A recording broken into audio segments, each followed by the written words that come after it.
Magandang araw sa ating lahat, sa Visayas Mindanao at sa ating mga kababayan sa abroad. Kumusta tayong lahat? Welcome po kayo ulit sa Munti Natin Channel. Pag-usapan natin ngayon dito yung mga yung tatlong impeachment tayo sinampa laban kay Bibi Sara na ngayon ilang linggo na hindi pa naman gumagalaw sa Kongreso. So, sa atin naman dito magbigay tayo ng opinion at reaction na rin. Hindi naman tayo politiko, pero bilang simpleng mamamayan magbigay lang tayo ng dito is opinion. Ano naman kasi natin dito, sa tingin naman kasi natin dito, nag-isip-isip pa yung mga mababatas natin dahil nga dito, ano naman dito kasi yung ano natin kagaya sa flood control. So dito, ang ilan dito na kasama naman dun sa mag-iimbestiga sa kanya, sabit din sa flood control. So nagdalawang isip pa. Pangalawa naman dito kasi malapit na 2028 election. So aminin mo natin kung hindi, talagang lalong lumakas si Bibi Sara ngayon. Ang iba dyan, sinisiraan siya ng sinisiraan.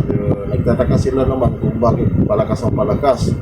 So ito yung dahilan naman na inantala nila kasi nga ayaw nila na dating na 2028 election kasi yun kasi yung tao na ano sila, magbabayad sila sa mga ginawa nila. Ibig sabihin dito, hindi sila ibubuto halimbawa sa mga Duterte supporter, talagang wala silang mabubuto, lalo na dito yung mga lalo na yung mga senador na ilan dyan is tatakbo sa 2028. Kaya dito naman, pag pumasa ito sa Kongreso itong impeachment na ito, dating naman sa Senado, maantala din ito kasi dati sa unang impeachment ni Bibi Sara naman, hindi rin lumusot. 11 siyang hindi pumapor dito. So, inisip siguro dito na pagdating sa Senado, wala din mangyayari dahil nga ang karamihan dyan, re-election sa 2028. So, napakahirap dito kung makita ka ng mga Duterte supporter na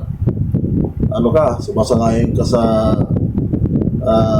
panawagan na may impeach si Sara. So, lalo pag bumuto ka, makita ka ng sambayan ng Pilipino na ito, paborito sa impeachment. So, hindi ka talaga ibubuto. At patunayan na ito nung nakalipas na 2025 election. Visayas at Mindanao talagang nanalo yung mga Duterte, mga line-up. So ito yung iniingatan nila.